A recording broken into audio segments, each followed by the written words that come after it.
নগাঁৱত ৰাজ অভিষেকৰ জৰিয়তে ৰজা ঘোষণা কৰাৰ পৰম্পৰা আজিও ধৰি ৰাখিছে ৰাইজে।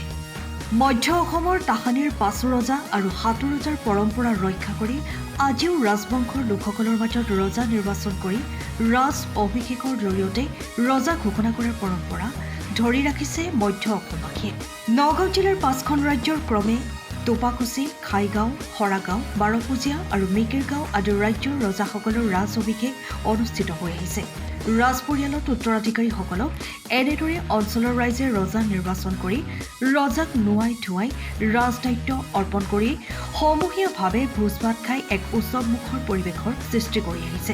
এই পৰম্পৰা ৰক্ষা কৰি ৰবিবাৰে নগাঁও জিলাৰ টাঙোনমাৰাত মণ্টু ডেকা ৰজাক এই যথাৰীতি অনুসৰি মিকিৰগঞা ৰজাৰ ৰাজ অভিষেক আয়োজন কৰি ৰজা ঘোষণা কৰা হয়। এই ৰাজ অভিষেকত ভালেকেইগৰাকী তিৱা ৰজা অতিথি হিচাপে উপস্থিত থাকে। মিকিৰগঞা ৰাইজে ৰাজ অভিষেকৰ অন্তত অভ্যাগতসকলক মাছ মাংসৰে ভোজ ভাতেৰে আপ্যায়ন কৰা হয়।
আজি ঐতিহাসিক তিৱাসকলৰ পাঁচো ৰজাৰ অন্তৰ্গত মিকিৰগঞা ৰাজ্যৰ এটা গুৰুত্বপূৰ্ণ দিন। ঐতিহাসিক দিন।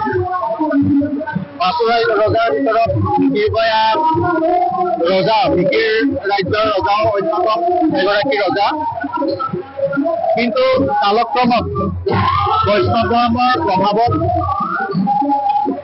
আমাৰ মধ্য অসমৰ বহু তিৱা ৰজা ৰাজ্যান্তৰ হৈ কোচ হিচাপে চিনাকি দিবলৈ আৰম্ভ কৰে।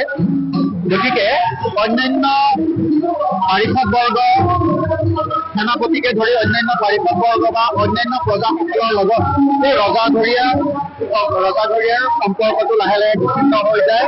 তাৰ ফলত তিৱা সংস্কৃতিৰ ৰক্ষাৰ ক্ষেত্ৰত বা জনজাতীয় সংস্কৃতিৰ ৰক্ষাৰ ক্ষেত্ৰত যথেষ্ট বাধাগ্ৰস্ততা বা ক্ষতিগ্ৰস্ততা হোৱা পৰিলক্ষিত হ'ল। সেইটো কাৰণে তিৱা জাতীয় সংগঠনসমূহৰ নেতৃত্বত আৰু বিশেষকৈ এই ক্ষেত্ৰত তিৱা ৰাজদৰবাৰ, আমাৰ শ্ৰদ্ধাৰ জোৰসিং বৰদলৈ ডাঙৰীয়াৰ নেতৃত্বত যি তিৱা ৰাজদৰবাৰ বুলি আমাৰ জাতীয় সংগঠন এটাৰ জন্ম হ'ল। এই জাতীয় সংগঠনটোৱে আমাৰ এই য'ত য'ত জাত্যান্তৰ হৈ আমাৰ প্ৰজাৰ লগত বিচ্ছিন্ন হৈছে আমাৰ তিৱা বা জনজাতীয় ৰাজ্য, মিকিৰ ৰাজ্য বা তিৱা ৰাজ্য, সেই ৰাজ্যৰ প্ৰজাসকলক লগ ধৰি, বিষয়াসকলক লগ ধৰি পুনৰ তিৱা জাতীয় আন্দোলন এটা গঢ়ি তুলিছে।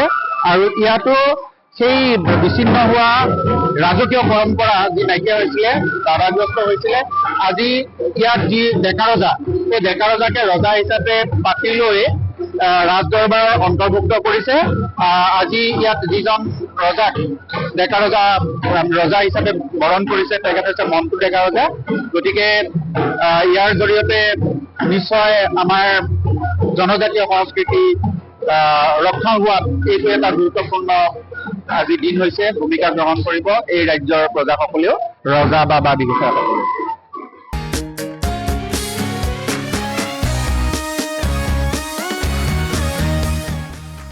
Bureau report, time of Assam.